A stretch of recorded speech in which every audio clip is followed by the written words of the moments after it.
हम सभी महिलाएं कभी ना कभी तो एक बार ये जरूर सोचते हैं कि काश कुछ ऐसे टिप्स एंड ट्रिक्स मिल जाते जिससे हमारे घर और किचन के काम बहुत आसानी से हो जाते। नमस्ते दोस्तों, मैं हूँ छाया और आपके अपने चैनल छाया रसोई में एक बार फिर से आपका बहुत बहुत स्वागत है। दोस्तों, आज मैं फिर से आपके लिए कुछ वायरल टिप्स एंड ट्रिक्स लेकर आई हूँ जिसको काफ़ी लोगों ने अपनाया है, जिसकी वजह से लोग अपना समय और पैसा बचाए हैं और अपने काम को काफ़ी आसान किए हैं। तो इन टिप्स को आप भी देखिए, हो सकता है ये टिप्स आपके लिए भी यूजफुल हो। तो दोस्तों, हमेशा की तरह कमेंट बॉक्स में लिखकर ये जरूर बता दीजिएगा कि आप इस चैनल की वीडियोस किस शहर या फिर किस गांव से देख रहे हैं। तो चलिए देख लेते हैं आज की सबसे पहली टिप। झाड़ू का यूज हम सभी के घरों में होता है और झाड़ू जब नई रहती है तब तो ज़्यादा दिक्कत नहीं होती है, लेकिन जैसे जैसे झाड़ू पुरानी होने लगती है तो यहाँ से निकलने लगती है, टूटने लगती है। तो हम जब झाड़ू लगाते हैं तो हाथ में चुभने का डर होता है। तो इसी के लिए बहुत अच्छी टिप लाई हूँ। जैसे इस तरह की जो पुरानी झाड़ू है जो निकलने लगती है, हाथ में चुभने का डर होता है, तो इसके लिए क्या करेंगे, लेंगे पॉलीथीन, किसी भी तरह की पॉलीथीन आप ले लीजिए, चाहे तो ब्लैक वाली या कलरफुल कोई भी ले सकती हैं, या तो फिर इस तरह से ट्रांसपेरेंट वाली। और थोड़ा सा यहाँ पर रखते हुए अच्छे से इसको हमें फोल्ड कर लेना है। ये वाला भाग देखिए बंद वाला है, तो बंद वाले को इधर रखेंगे, खुले भाग को इधर रखेंगे, अच्छे से इसको फोल्ड कर लेंगे। इस तरह से एयर निकालते हुए अच्छे से इसको फोल्ड कर लेंगे। अब ये जो बंद वाला भाग है तो इसको हमें झाड़ू में यहाँ पर चिपकाना है। इसके लिए आप चाहे तो प्रेस से गर्म करके इसको चिपका दीजिए। इसके ऊपर पहले कोई कॉटन कपड़ा रख दीजिए और फिर प्रेस को हल्का गर्म करके इसको चिपका दीजिए, लेकिन मैं गैस चूल्हे पर ही इसको चिपकाने वाली हूँ।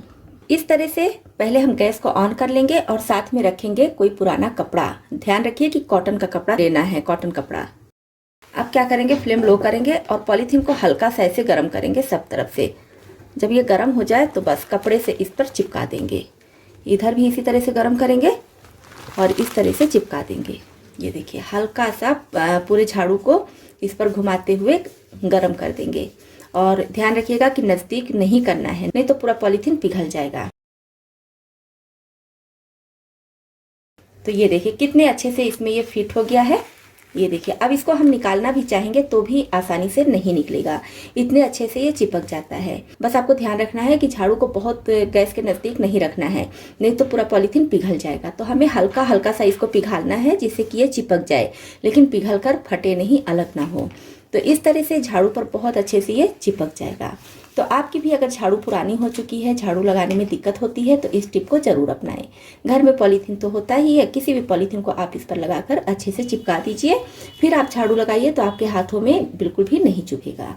तो है ना कमाल की टिप, इस टिप को आप भी जरूर अपनाएं। लहसुन छिलना वैसे तो किसी को नहीं पसंद होता है, तो आज मैं बहुत आसान टिप लाई हूँ जिससे आप मिनटों में फटाफट ढेर सारा लहसुन छिलकर रख लेंगे।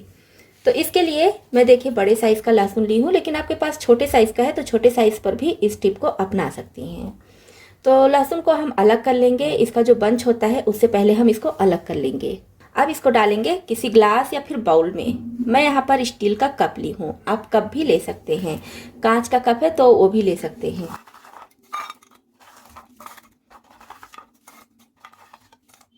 अब गैस पर चढ़ाएंगे प्रेशर कुकर, इसमें डाल देंगे 1 कप पानी। फ्लेम ऑन करेंगे, पानी में अच्छे से उबाल आने देंगे। तो बस जब पानी में अच्छे से उबाल आने लगे तो फ्लेम कर देंगे ऑफ। और ये लहसुन वाला कप मैं इसमें रख दे रही हूँ। आप गिलास, कटोरी, जिस भी चीज़ में लहसुन रख रहे हैं उसको इसमें रख दीजिए। बस आपको ऐसा बर्तन लेना है कि इसके अंदर पानी ना जाए। और अब इसका ढक्कन लगा देंगे। फ्लेम ऑन नहीं करना है, फ्लेम ऑफ ही रखना है, ये देखिए। और इसको हम छोड़ देंगे करीब 10 मिनट के लिए, 10 से 15 मिनट के लिए इसी तरह से छोड़ देंगे। करीब 15 मिनट बाद हम इसको खोलेंगे तो देखेंगे पानी भी थोड़ा सा ठंडा हो गया और कप भी गर्म नहीं है। कप को भी हम आसानी से छू सकते हैं, इस तरह से बाहर निकाल सकते हैं। तो बस इतनी सी देर में लहसुन का छिलका एकदम सॉफ्ट हो जाता है। बहुत आसानी से आप इसको छिल सकती हैं, चाहे तो नाखून से छिल लीजिए या फिर चाकू से। बहुत आसानी से फटाफट आप ढेरों लहसुन इस तरह से छिल सकती हैं, क्योंकि इसका छिलका एकदम सॉफ्ट हो जाता है। और हमें लहसुन को भिगाने की भी ज़रूरत नहीं पड़ती है, ना ही उबालने की, मतलब कि इसको पानी में डालने की ज़रूरत भी नहीं पड़ती है। तो है ना कमाल की टिप, इस टिप को भी आप जरूर अपनाएं, आपका काम बहुत आसान हो जाएगा। नेक्स्ट टिप के लिए हम लेंगे छोटी सी एक पॉलीथीन और इसको इस तरह से कट कर लेंगे। आप चाहे तो सिंगल लेयर रखिए या फिर डबल भी रख सकती हैं। अब जैसे अचार हम सभी के घरों में होता है कि कहीं भी हम आते जाते हैं तो कोई कहीं से कोई अचार मिल जाता है, या कोई आ रहा है तो अचार खाने में बहुत टेस्टी लगा बोला तो उसको देते हैं, तो अचार सफ़र में ले जाने में इसका तेल बाहर गिरने लगता है। तो क्या करेंगे, इस पॉलीथीन को हम यहाँ पर ऐसे लगा देंगे और उसके बाद इसके ढक्कन को अच्छे से बंद करेंगे। तो अच्छे से इस तरह से हम बंद करेंगे, तो इससे हमारे अचार का तेल बाहर नहीं गिरेगा। आप कहीं भी अचार के डिब्बे को लेकर आइए जाइए, तेल बिल्कुल भी बाहर नहीं गिरेगा। आपके घर में कोई आ रहा है तो उसको भी आप इस तरह से पॉलीथीन लगाकर अचार का डिब्बा दे सकती हैं, या आप कहीं जा रही हैं तो फिर वहाँ से इस तरह से पॉलीथीन लगाकर अचार का डिब्बा ला सकती हैं। तो ये टिप छोटी सी है लेकिन बहुत ही यूजफुल है। मिक्सी को हम जब कुछ दिनों के लिए यूज करते हैं, थोड़ा ज़्यादा दिन हो जाता है, तो देखते हैं मिक्सी काफ़ी चिपचिपी हो जाती है। मिक्सी तो पूरी तरह से साफ़ होती है, लेकिन इसमें जैसे कभी कभी होता है कि कोई ऐसा मसाला पीसते हैं जिसमें तेल या घी पड़ा होता है और वो बाहर निकल जाता है, तो उसी की वजह से मिक्सी काफ़ी चिपचिपी हो जाती है। या किचन में ही रखे रहते हैं, किचन में रखे रखे भी काफ़ी चिपचिपी हो जाती है। तो इसी के लिए बहुत अच्छी टिप लाई हूँ। तो अगर आपकी मिक्सी भी पूरी तरह से साफ है, सिर्फ चिपचिपी है, तब आप इस टिप को अपना सकती हैं। और आप में से काफ़ी लोगों का कमेंट आता है कि मैम आपकी मिक्सी इतनी ज़्यादा साफ कैसे रहती है। जी हाँ, मेरी मिक्सी बहुत ज़्यादा साफ़ रहती है। इसका कोई ख़ास कारण नहीं है, बस यही है कि मैं कुछ कुछ दिनों पर मिक्सी को साफ़ करती रहती हूँ, और जब मैं मिक्सी साफ़ करती हूँ तो उसका टिप भी आपके साथ शेयर करती हूँ।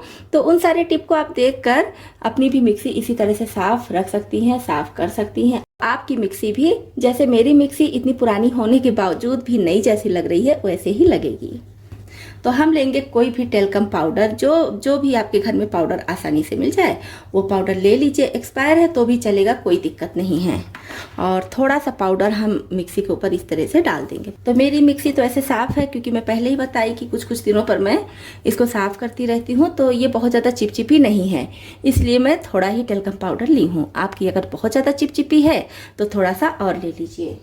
अब लेंगे कोई पुराना कपड़ा, ध्यान रखिए कि कपड़ा सॉफ्ट लीजिए, जैसे बनियाइन का कपड़ा होता है ना, वो कपड़ा लीजिए तो ज़्यादा अच्छा है, या तो फिर माइक्रोफाइबर टॉवल भी ले सकते हैं। अब इसको हम अच्छी तरह से पाउडर को लेते हुए बढ़िया से इसकी बॉडी पर इस तरह से रब करेंगे। इससे क्या होगा, हम इस पर पाउडर डाले हैं और कपड़े से इसको रब करेंगे तो सारी चिकनाई पाउडर के जरिए निकलते हुए सब कपड़े में आ जाएगी। और अगर इसमें पाउडर चला जा रहा है तो भी कोई डरने की बात नहीं है, कोई भी दिक्कत नहीं होने वाली है। पाउडर नहीं निकल रहा है तो भी कोई दिक्कत नहीं है, आप हल्का सा इस पर फूंक मारिएगा तो सारा पाउडर बाहर की तरफ आ जाएगा। अब हल्का सा गीला कपड़ा लेंगे, चाहे तो माइक्रोफाइबर क्लॉथ भी ले सकती हैं, और इसको गीला करके बढ़िया से निचोड़ देंगे। इसमें पानी नहीं रहना चाहिए, बस नमी रहना चाहिए। और अब इससे मिक्सी को अच्छी तरह से पोंछ देंगे। तो इस तरह से जब आप भी अपनी मिक्सी को थोड़ा सा पाउडर लगाकर बढ़िया से रब करेंगी, साफ़ करेंगी, तो आपकी मिक्सी में जो भी चिकनाई है सब निकल जाएगी और मिक्सी बिल्कुल नए जैसे चमकेगी।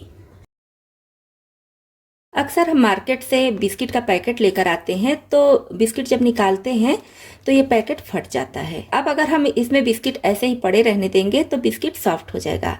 इसके लिए किसी एयरटाइट कंटेनर में हमें इसको खाली करना पड़ता है। तो अगर आप भी इस तरह से बिस्किट लेकर आती हैं, बिस्किट का पैकेट इस तरह से फट गया है और उसको कंटेनर में नहीं खाली करना चाहती हैं, तब क्या कीजिए, इस तरह का जिपलॉक बैग हम सभी के घरों में आता ही है। बहुत सारी चीज़ें इसमें आती हैं, जैसे कि मैं इसमें पोहा मंगाई थी, यानी कि ऑर्गेनिक चूड़ा इसमें मंगाई थी। तो ये काफ़ी मजबूत होता है, काफ़ी अच्छा होता है, देखने में भी अच्छा लगता है, और इसका ये जो सील है ये भी काफ़ी अच्छा होता है, काफ़ी अच्छे से लॉक हो जाता है। वैसे क्या होता है कि जब इसमें से सामान खाली हो जाता है तो लोग इसको फेंक देते हैं, लेकिन मैं कभी नहीं फेंकती हूँ। मैं इसका यूज कर लेती हूँ चीज़ों को रखने के लिए, जैसे कि बिस्किट हो गया, मिक्सचर हो गया, पापड़ हो गया, चिप्स हो गया, या घर में बहुत सारी ऐसी चीज़ें होती हैं जिसको सॉफ्ट होने से बचाना होता है, तो वो चीज़ें हम इस बैग में रख सकते हैं। अब आप चाहे तो पैकेट सहित ही इसको रख दीजिए, अच्छे से ये सील हो गया है तो बिल्कुल भी बिस्किट सॉफ्ट नहीं होगा। और चाहे तो इस पैकेट से बिस्किट निकाल कर डायरेक्ट बिस्किट ही इस पाउच में डाल दीजिए तो भी आपका बिस्किट सॉफ्ट नहीं होगा। तो टिप छोटी सी है लेकिन बहुत कमाल की है। इस यूजफुल टिप को आप ही अपने घर में जरूर अपनाएं। गर्मी में हम देखते हैं छोटी छोटी मक्खियाँ घर में बहुत सारी आ जाती हैं। जहाँ भी हम फल रखते हैं या फिर खाने पीने की कोई चीज़ रखते हैं, वॉश बेसिन के पास ये मक्खियाँ काफ़ी आ जाती हैं। तो थोड़ा सा ध्यान देना पड़ता है, सफाई थोड़ी सी ज़्यादा करनी पड़ती है। तो अगर आप इस तरह से बास्केट में करके फ्रूट रखती हैं, कोई भी फ्रूट है, तो क्या कीजिए, जिस बास्केट में आप रखती हैं थोड़ा सा सफ़ेद वाला सिरका लीजिए, यानी कि व्हाइट विनेगर, और कॉटन में लीजिए या फिर नैपकिन पे लीजिए और बास्केट में अच्छी तरह से इस तरह से लगा दीजिए। तो इस तरह से बास्केट में लगाने के बाद ये जो कॉटन है या फिर आप नैपकिन ले रही हैं, इसको इस साइड में कहीं पर ऐसे रख दीजिए। तो इससे क्या होगा, जो भी आप फल रखी हैं तो उसमें वो छोटी वाली मक्खियाँ बिल्कुल भी नहीं आएंगी, क्योंकि ये सिरका काफ़ी स्ट्रांग होता है। केला खाने के बाद केले के छिलके को अक्सर हम फेंक देते हैं, लेकिन इस वीडियो को देखने के बाद अब केले के छिलके को बिल्कुल भी नहीं फेंकने वाली हैं। केला जितना ज़्यादा हेल्दी होता है, जितना ज़्यादा फायदेमंद होता है, केले का छिलका भी उतना ही ज़्यादा फायदेमंद होता है। तो ज़्यादातर लोग इस छिलके को फेंक देते हैं, लेकिन मैं इस छिलके को कभी नहीं फेंकती हूँ, या आज का वीडियो देखने के बाद आप भी इस छिलके को कभी नहीं फेंकेंगी। ज़्यादा केले के छिलके की ज़रूरत तो नहीं है, लेकिन एक केले के छिलके की ज़रूरत आपको पर डे है। तो इसके लिए हमें केले का छिलका चाहिए। केले का एक छिलका इस तरह से ले लेंगे, एक भाग इसका, और इसके ऊपर डाल देंगे थोड़े से चीनी के दाने। बहुत ज़्यादा चीनी नहीं डालना है, थोड़ा सा ही डालना है, और कोशिश कीजिए कि महीन दाने वाली चीनी है तो ज़्यादा अच्छा होगा। अब इसको हम छोड़ देंगे इसी तरह से करीब 5 मिनट के लिए, जिससे चीनी थोड़ा सा मेल्ट हो जाए और इसमें थोड़ा सा सॉफ्टनेस आ जाए। 5 मिनट के बाद हम इस केले के छिलके को लेंगे जिस पर चीनी डाले हैं। अब इससे आप अपने चेहरे को हल्का हल्का बिल्कुल रब कर सकती हैं, क्योंकि चेहरा काफ़ी सेंसिटिव होता है, काफ़ी सॉफ्ट होता है। तो इसलिए मैं बोली हूँ कि महीन दाने वाला चीनी ही लीजिएगा। बड़े दाने का चीनी ले लेंगी तो चेहरे में चुभने लगेगा, जिससे चेहरे में कहीं कहीं निशान भी पड़ सकता है। तो महीन दाने का ही चीनी लीजिए तो ज़्यादा अच्छा है। तो इसको आप अपने चेहरे पर हल्का हल्का रब कीजिए। आपका चेहरा इतना ज़्यादा ग्लो करेगा कि आप खुद देखकर हैरान हो जाएंगी। अच्छा, आप चेहरे के साथ साथ आप इसको कोहनी पर, अपने गर्दन पर या फिर अपनी एड़ियों पर भी रब कर सकती हैं। तो मैं अभी अपने हाथ पर इसको रब करके आपको दिखा रही हूँ। तो हाथ है तो थोड़ा सा अगर बड़े दाने का भी चीनी है तो चल जाएगा, लेकिन आप चेहरे पर लगाने वाली हैं तो कोशिश कीजिए कि महीन दाने का ही चीनी लीजिए। महीन दाने का चीनी नहीं है तो हल्का सा चीनी को कूट लीजिए, मतलब कि पाउडर नहीं चाहिए, थोड़ा सा दरदरा भाग ही हमें चाहिए, जिससे ये स्क्रब का काम भी बहुत अच्छे से करेगा। और केले की वजह से हमारी स्किन पे काफ़ी ज़्यादा ग्लो आती है, चीनी काफ़ी ज़्यादा शाइनिंग देती है। कुल मिलाकर हमारा चेहरा बहुत ज़्यादा सॉफ्ट हो जाएगा। आप देखकर खुद हैरान हो जाएंगी कि इसका इतना अच्छा रिजल्ट है। तो बस इस तरह से रब करने के बाद 5 मिनट के लिए छोड़ दीजिए, और 5 मिनट के बाद हम इसको वॉश करेंगे नॉर्मल पानी से। तो देखिए, मैं अपने हाथों को धुलकर आ गई हूँ। अब इसको हम पोंछ लेंगे। अब हमें कुछ नहीं करना है, आप हाथ देख पा रहे होंगे कितना साफ लग रहा है। अब इसमें बस नॉर्मल जो भी आप बॉडी लोशन लगाती हैं या फिर जो भी ऑयल वगैरह कुछ भी लगाती हैं स्किन पर, अपने हाथ पैरों पर, चेहरे पर, उसको लगा लीजिए। बाकी इसमें कुछ भी नहीं करना है। जब जब आप अपने हाथों को इस तरह से फील करेंगी तब आपको पता चलेगा कि मेरे हाथ या फिर चेहरे में जहाँ भी आप लगा रही हैं कितना ज़्यादा सॉफ्ट हो गया है। तो अगर आपके चेहरे के साथ साथ आपके हाथ पैर या फिर पूरा शरीर, स्किन एकदम साफ सुथरी चमकदार हो जाए, स्मूथ हो जाए, जैसे कि बच्चों की होती है, तो किसको अच्छा नहीं लगेगा। तो इसके लिए हमें सबसे पहले चाहिए छोटा सा पपीता का टुकड़ा। बहुत ज़्यादा नहीं चाहिए, आप मतलब जिस एरिया में लगाने वाले हैं उसी के हिसाब से पपीते का टुकड़ा ले लीजिए, और पके हुए पपीते का टुकड़ा चाहिए। तो इसका जो बीज वाला भाग है पूरा हटा देंगे, छिलका भी हटा देंगे। अब लेंगे स्टील वाली छन्नी और इसमें इसको रख के इस तरह से घिस देंगे, तो इसका जो है पेस्ट तैयार हो जाएगा। वैसे अगर हम हाथों से मैश करेंगे तो कहीं कहीं छोटी छोटी गुठलियां रह जाएंगी, और इस तरह से छन्नी में डालकर जब इसको हम घिसेंगे तो एकदम स्मूथ पेस्ट तैयार हो जाएगा। तो हमें इसी तरह से पपीते का पेस्ट चाहिए। अब इसको हम एक छोटी कटोरी में निकाल लेंगे। आधा छोटा चम्मच के करीब चीनी डाल देंगे। 2 चम्मच कच्चा दूध डाल देंगे। यहाँ पर ध्यान रखना है कि उबला हुआ या पका हुआ गरम ये सब दूध नहीं लेना है, कच्चा दूध ही लेना है। अब इसमें 1 चम्मच चावल का आटा डाल देंगे। चावल के आटे के बजाय आप चाहे तो बेसन भी ले सकते हैं, लेकिन अगर आप बेसन ले रहे हैं तो कोशिश कीजिए जो एकदम फाइन वाला होता है वो नहीं लेना है, थोड़ा सा दरदरा वाला होता है उसको लीजिएगा। सारी चीज़ों को अच्छे से मिला लेंगे। सारी चीज़ें मिलाने के बाद अब इसमें डालेंगे 1 चुटकी हल्दी पाउडर। ज़्यादा हल्दी पाउडर बिल्कुल नहीं डालेंगे और ये वही हल्दी पाउडर है जो मैं घर पर तैयार की हूँ। तो अगर मार्केट का हल्दी पाउडर लेंगे तो मार्केट के हल्दी पाउडर में काफ़ी कलर ऐड होता है, साथ ही साथ कुछ केमिकल भी पड़ा होता है। आप कोशिश कीजिए कि कस्तूरी हल्दी लीजिए या फिर घर का बना हुआ फ्रेश हल्दी लीजिए तो ज़्यादा अच्छा होगा। हल्दी हमारे स्किन के लिए बहुत ही ज़्यादा फायदेमंद होती है। इससे स्किन में ग्लो तो आता ही है, साथ ही साथ अगर स्किन में कहीं फंगल इन्फेक्शन है तो उसको भी ये दूर करता है। तो हल्दी पाउडर ज़रूर डालेंगे और बहुत ज़्यादा नहीं, थोड़ा सा डालना है, या फिर जिस हिसाब से आप पेस्ट तैयार कर रहे हैं जितना मात्रा में उतना हल्दी पाउडर इसमें डाल दीजिएगा। तो सारी चीज़ों को हम अच्छे से मिला लेंगे। चावल का आटा स्क्रब का काम बहुत अच्छे से करता है, साथ ही साथ हम इसमें चीनी डाले हैं तो चीनी भी स्क्रब का काम बहुत अच्छे से करती है और चीनी से स्किन में ग्लो भी बहुत अच्छा आता है। पपीता तो अपने आप में काफ़ी फायदेमंद है। जितना फायदेमंद पपीता खाने में है उतना ही हमारे स्किन के लिए भी फायदेमंद है। तो बस सारी चीज़ों को जब अच्छे से मिला लेंगे तो इसको हम 2 भाग में कर लेंगे। तो मैं इसी कटोरी में 2 भाग में कर दे रही हूँ, आप चाहे तो अलग कटोरी में निकाल लीजिए। ये देखिए, इसको 2 भाग में इस तरह से कर देंगे। तो मैं इसी में अलग कर ले रही हूँ क्योंकि मैं अपने हाथों पर लगा कर दिखा रही हूँ। आप चाहे तो इसको अपने चेहरे पर लगा लीजिए, पैर में लगा लीजिए, बॉडी के किसी भी हिस्से में कहीं भी लगा सकती हैं। गर्दन, कोहनी, घुटना, यहाँ सब भी लगा सकते हैं। अब क्या करना है, इसको हाथों में जैसे मैं लगा कर दिखा रही हूँ, अब बिल्कुल हल्के हाथों से इसको हमें रब करना है 5 से 6 मिनट तक। जितना अच्छा हम इसको रब करेंगे उतना अच्छा ग्लो आएगा, उतनी अच्छी शाइनिंग आएगी। लेकिन ध्यान रखना है बिल्कुल हल्के हाथों से ही इसको रब करना है। तो एक साथ हमारी तीनों चीज़ें होने वाली हैं, मतलब कि स्क्रब का काम भी बहुत अच्छे से होगा, फेस पैक भी लगेगा और फेशियल भी बहुत अच्छे से हो जाएगा। अलग अलग कुछ भी करने की ज़रूरत नहीं है, सारी चीज़ें बस एक साथ तैयार कीजिए और इसी से आपका काम हो जाएगा। जैसे कभी कभी होता है कि इंस्टेंट ग्लो चाहिए, अचानक से किसी पार्टी में जाना पड़ गया, शादी ब्याह में कहीं भी जाना पड़ गया और हम चाहते हैं कि इंस्टेंट ग्लो आ जाए हमारे चेहरे पर, तो उसके लिए ये पैक बहुत अच्छा है। उस समय आप इसको तुरंत लगाइए और तुरंत ही आपको अंतर पता चल जाएगा। और अगर आप सप्ताह में 3 दिन इसको लगाएंगे तो पूछिए ही ना, इतना ज़्यादा आपके चेहरे पर या फिर हाथ पैरों में ग्लो आ जाएगा कि सब लोग हैरान हो जाएंगे। लेकिन इंस्टेंट ग्लो भी ये बहुत अच्छे से देता है, बस आप एक बार भी लगाएंगी तो भी आपको अंतर पता चलेगा। और इसको हमें ज़्यादा नहीं लगाना है, सप्ताह में 3 बार ही लगाना है।